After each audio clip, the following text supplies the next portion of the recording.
तस्यै नमः तस्यै नमः तस्यै नमो नमः।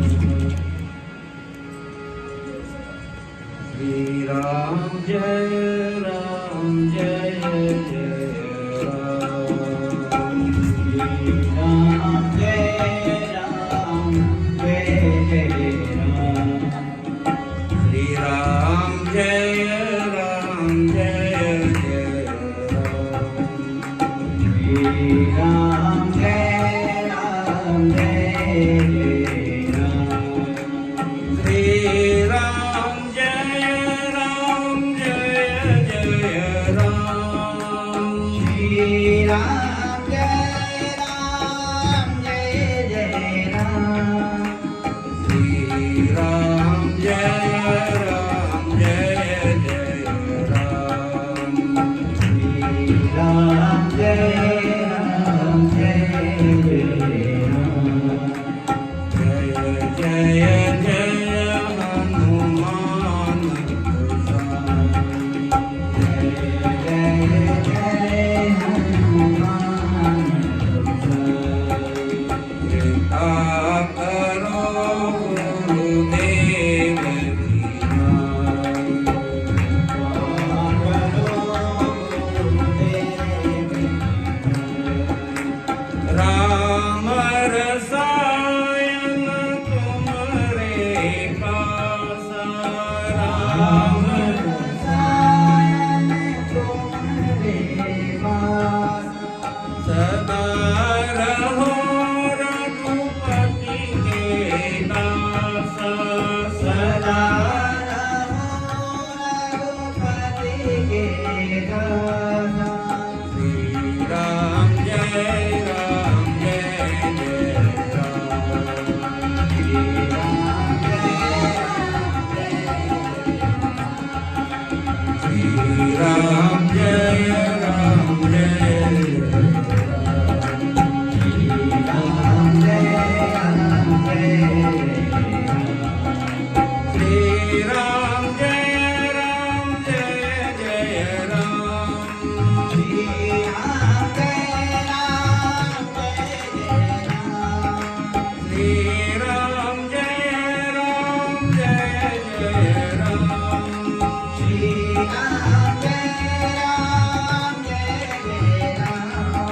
श्री राम जय राम जय राम। श्री राम जय राम जय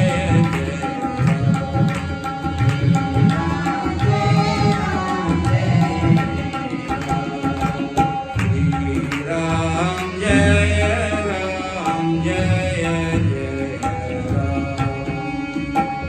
श्री राम जय राम जय राम। सच्चिदानंद भगवान की जय।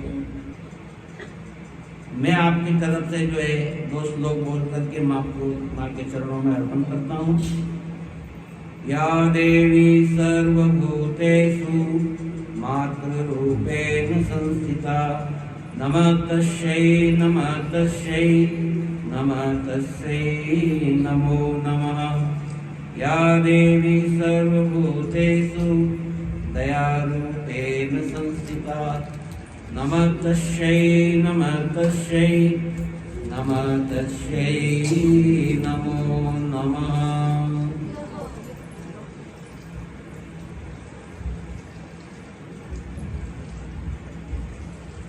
देखो,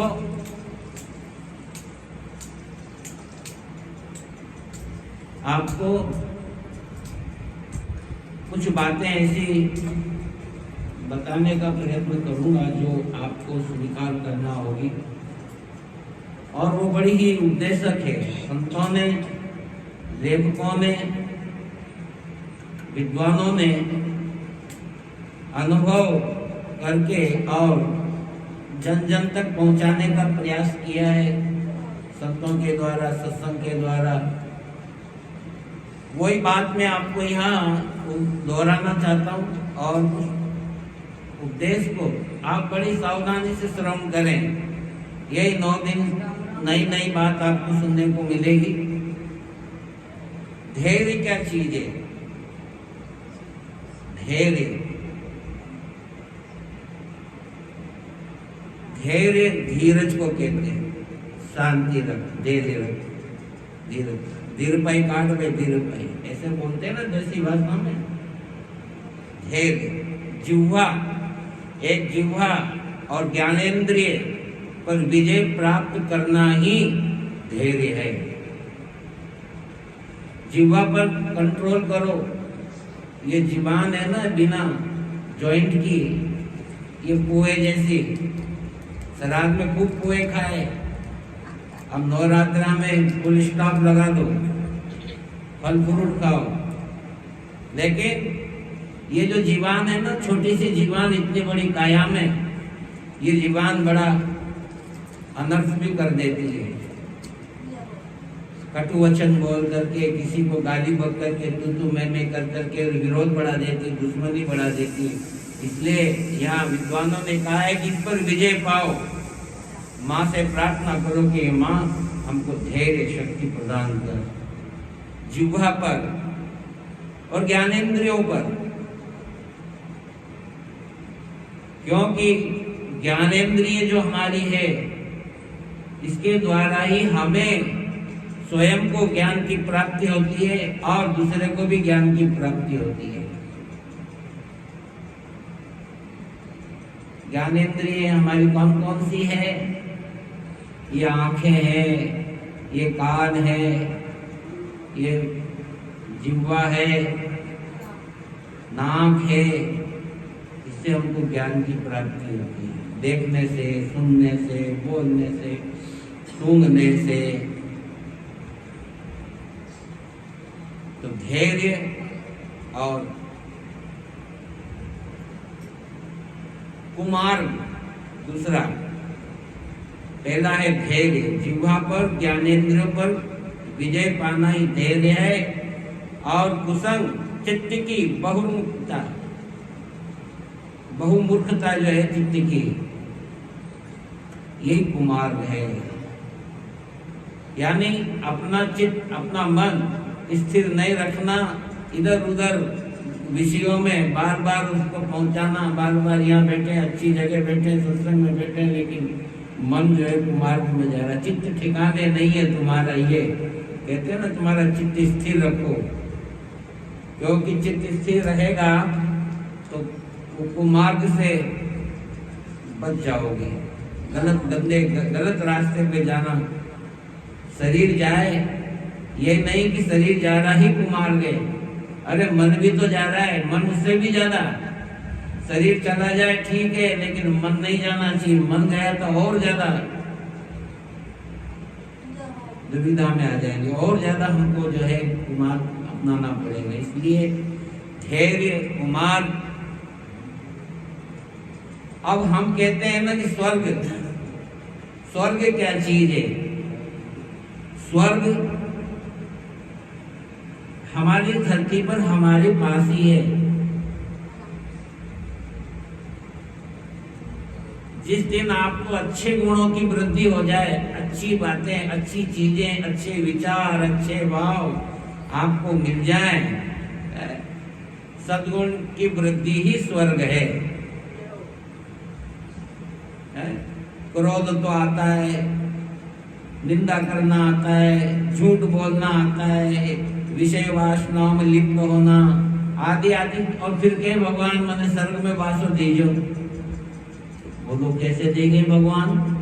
कभी नहीं देंगे। इसलिए अपने अंतर में सत्व गुणों को, अच्छे गुणों को स्वीकार करो, अच्छे गुणों को अपनाओ, अच्छे गुणों का संग्रह करो, खूब इकट्ठे करो अच्छे से अच्छे गुणों को, अच्छी अच्छी बातों को, अच्छे अच्छे विचारों को, अच्छी अच्छी ज्ञान की चर्चाओं को अपने जीवन में उतारो। ये सत्व गुण ही हमारा जो है स्वर्ग है। मन को सुकून मिल जाए, मन को शांति मिल जाए, इससे बड़ा और स्वर्ग क्या हो सकता है?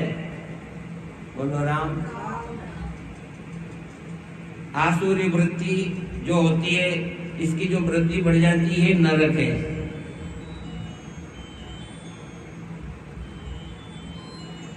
और आपका घर कैसा होना चाहिए? घर कौन सा है आपका? बताओ, आपका घर कौन सा है? कहाँ कहाँ है आपका घर? कहाँ रहते हो? है? जहाँ हमारा शरीर रहता है हम वहीं रहते हैं। शरीर ही हमारा सच्चा घर है। इस घर को स्वच्छ रखो, इस घर की सुंदरता बढ़ाओ, इस घर की साफ सफाई रखो। नवरात्र आ गए हैं। नवरात्र हमें सफाई का ध्यान दिलाता है, स्वच्छता का ध्यान दिलाता है, अपने मन को सुधारने का संकेत करता है, मन को पवित्र बनाने का संकेत करता है। मन मंदिर में गाफरे झाड़ू रोज लगाया कर। ये घर ही जो है, ये शरीर हमारा ये घर है, इससे बड़ा कोई घर नहीं है। तुमको डंडे मार करके और बाहर निकाल दे शरीर को तो तुम बाहर चले जाओगे, बाहर तुमको निकाल दिया जाएगा। लेकिन जीव जो है, ये जीव तो शरीर में रहेगा ना, है? ये तो नहीं छोड़ता है ना घर। शरीर वाली छोड़ देगा ये मकान, ये घर छोड़ देगा, ईंट चूने भाटेगा, लेकिन ये 5 तत्व का जो शरीर बना है, घर जिसमें जीव आत्मा परमात्मा का अंश रहता है? तो इसको अपना सच्चा घर मानो, इसमें परमात्मा हमारा निवास करता है, और इसको स्वच्छ रखो। और ये कोई आपको कोई सरफ घोल करके पीना नहीं है।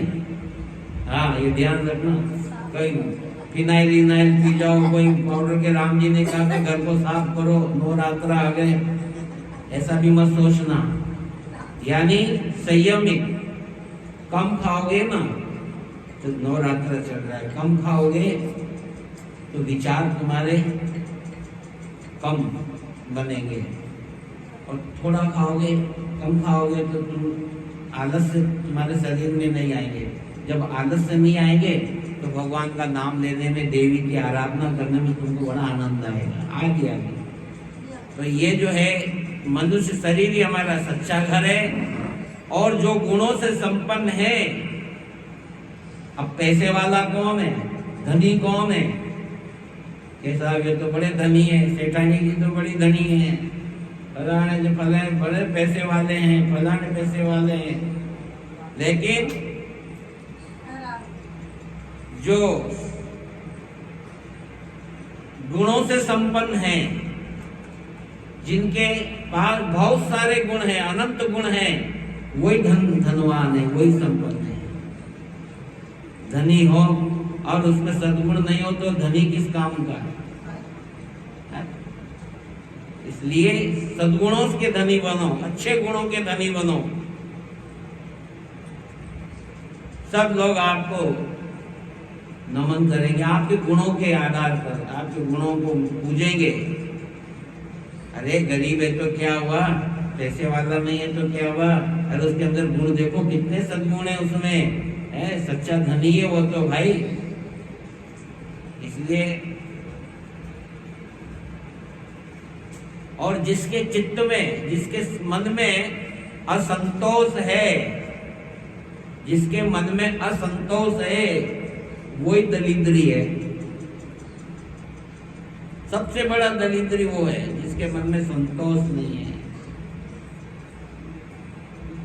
और आसक्ति और विषयों का त्याग, और यही वास्तविक जो है त्याग है। आसक्ति, आसक्ति समझते हो? आसक्ति क्या होती है? आसक्ति ये होती है जिसमें हमारा ज्यादा, जिस किसी चीज में हमारा ज्यादा मन हो, जीव पड़ गया, नहीं साहब उसके बिना तो मैं नहीं रह सकता है? ये आसक्ति जो है ना, इसका त्याग करना ही वास्तविक त्याग है। रोटी छोड़ देना, कपड़े छोड़ देना, जूते छोड़ देना, चप्पल छोड़ देना, चाय छोड़ देना, ये त्याग नहीं है। लेकिन इनके अंदर आसक्ति, अपने मन को गड़ाए रखना, ये सबसे बड़ा त्याग। त्याग कर देना, ये सबसे बड़ा त्याग है। देखो मैं ऐसे रहो अनासक्त।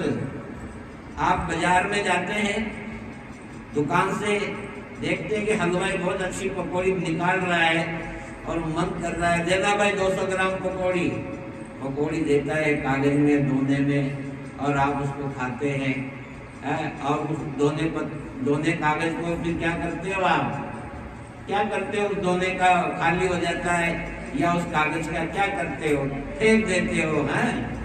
और जो वस्तु थी जिसमें आसक्ति थी उसको हमने ग्रहण कर लिया, हमारा काम हो गया तो उसको त्याग दिया। ऐसे ही उस अच्छे सद्गुणों को धारण करके अच्छी वस्तु को ग्रहण करके और जैसे उसका त्याग करा, ऐसे संसार की हर वस्तुओं का भोगों का त्याग कर देना चाहिए।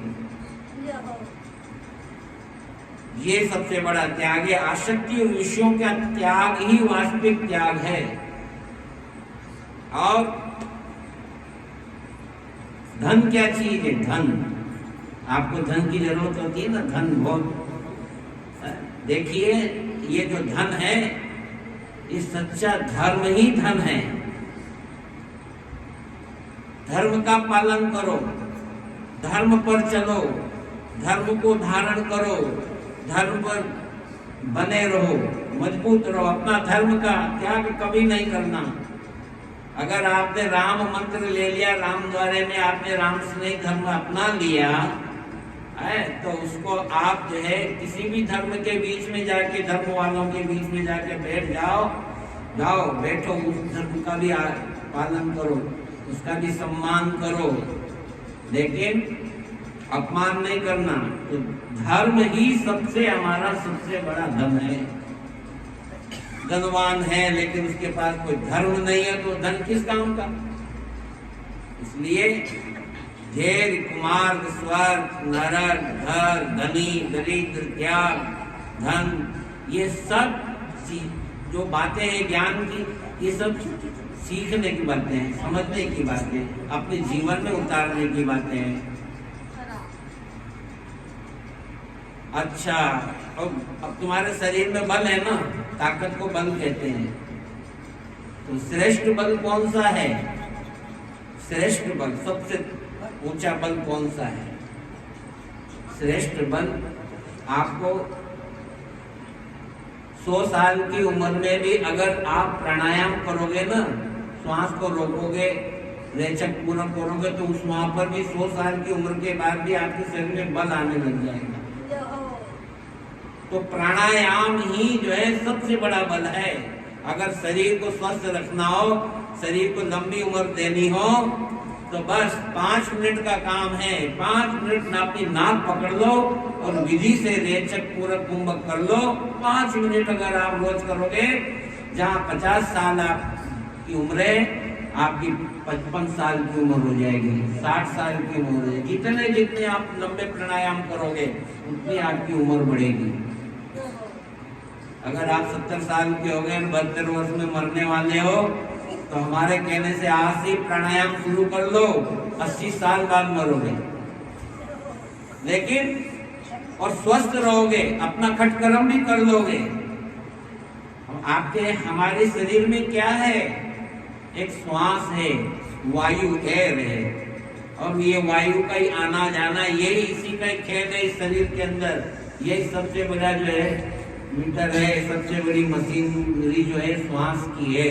और इस श्वासों को नाक के द्वारा बैठ करके सीख करके 2 मिनट में सीख जाता है इंसान। 2 मिनट प्राणायाम करो।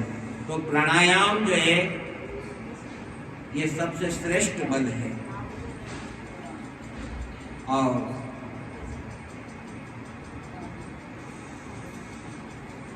दक्षिणा के बारे में बताया है यहाँ। दक्षिणा के बारे में बताया है कि ज्ञान का उपदेश ही दक्षिणा है।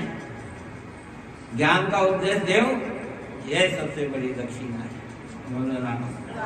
कल आपको बताया था ना, राम जी महाराज ने जब सुदामा जी गए और वहां पर सुदामा जी का सम्मान करा रामकृष्ण ने और वापस उनको विदा कर दिया। और पत्नी ने पूछा कि आपको क्या दिया प्रभु ने, दे तो सब जान तो गए, लेकिन कहा कि मैं तो ब्राह्मण हूँ, मेरे पास तो मुझे क्या चाहिए, ज्ञान ही सबसे बड़ी मेरी दक्षिणा होती है। बोलो राम। तो दक्षिणा जो है, ज्ञान का उपदेश ही सबसे बड़ी दक्षिणा है। किसी को तुम्हारे घर में कोई आ भी जाए ना, छोटा बड़ा, तो उसको ज्ञान की बातें दिया करो, ज्ञान की बात सुनाया करो। एक ज्ञान की बात तो कम से कम वो लेके जाए आपके घर से, इतना तो कम से कम हो।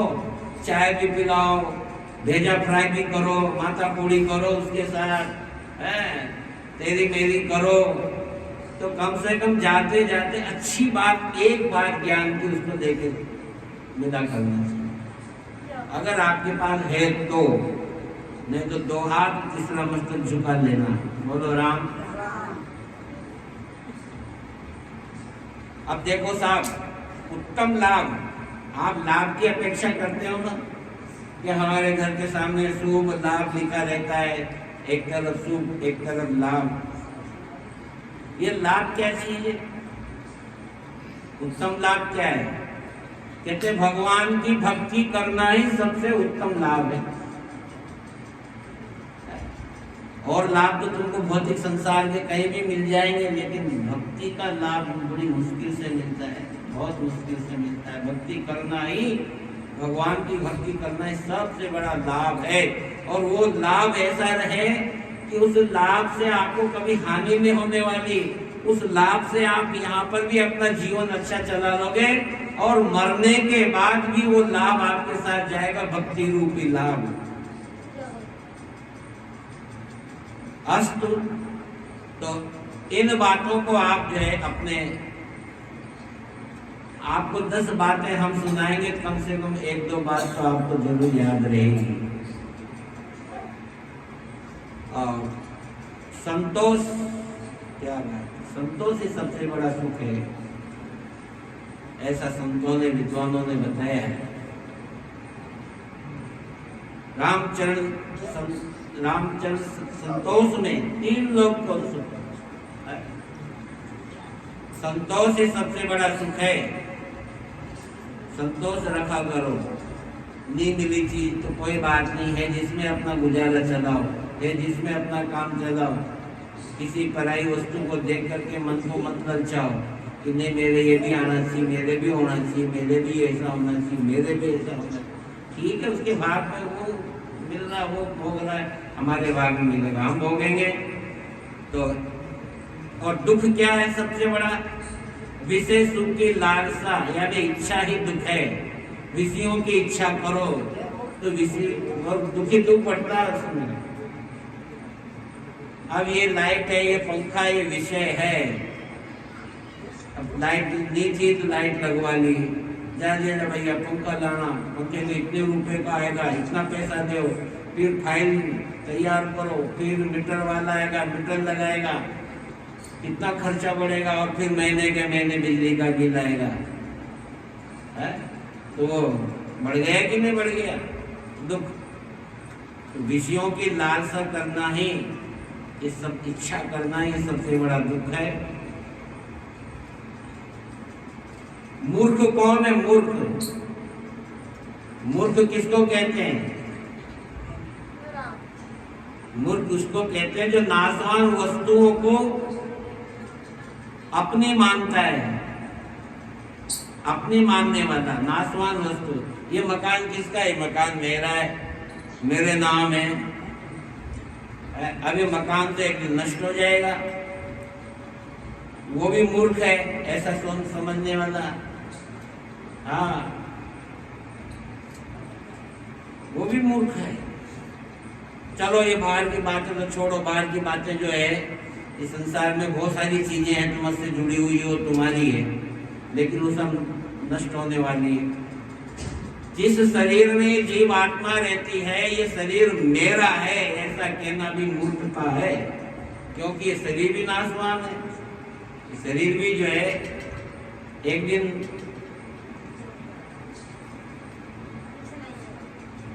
दिन बीत जाएगा, माटी के मोह जग में रह जाएंगे, प्यारे तेरे बोल, ला ला ला ला ला ला ला।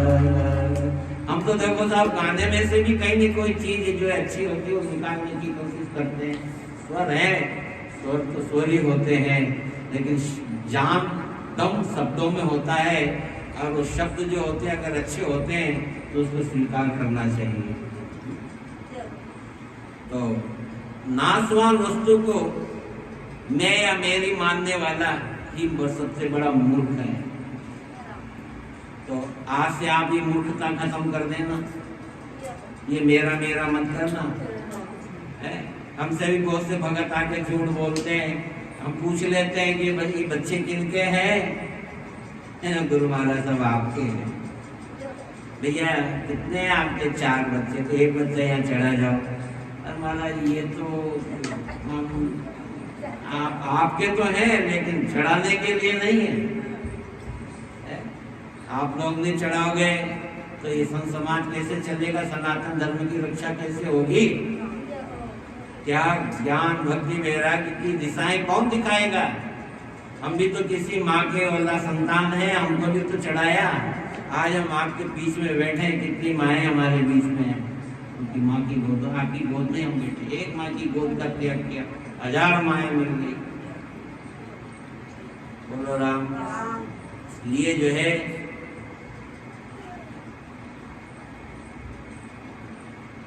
तब जीवन में जो है इच्छाओं का त्याग करना ही सबसे बड़ा तप है। माता बहनों, इच्छाओं का त्याग करो। जो इच्छाओं का त्याग कर देगा ये सबसे बड़ा तप माना जाएगा। कितनी इच्छाएं होती मनुष्य की, कितनी आकांक्षाएं होती है। वो पढ़ाई बिस्तर में सोचता है तो सोचता थक जाता है, अपने आप नींद आ जाती है। अरे इतना भी सोचना है क्या? सोचो तो भगवान के विषय में सोचो, भगवान का नाम लो, वो फिर भी तुम्हारे लिए जो है हित करके रहेगा, गुणकारी रहेगा।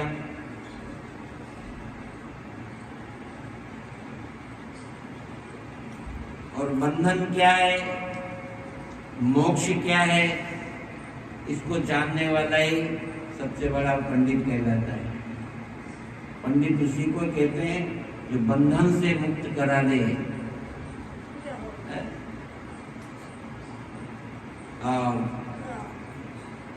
दान, सबको अभय देना ही सबसे बड़ा दान है। किसी को डराओ मत, भयभीत मत करो, आंखें मत दिखाओ, दांत मत पीसो, मुक्का मत दिखाओ, लाठी मत दिखाओ, हथियार मत दिखाओ किसी को। ये जो है सबसे बड़ा ये दान है, अभय दान। निर्भय बना दो अपनी तरफ से, भी हमारी तरफ से डरने की जरूरत नहीं है, निश्चिंत रहो। अभय दान ये सबसे बड़ा दान है।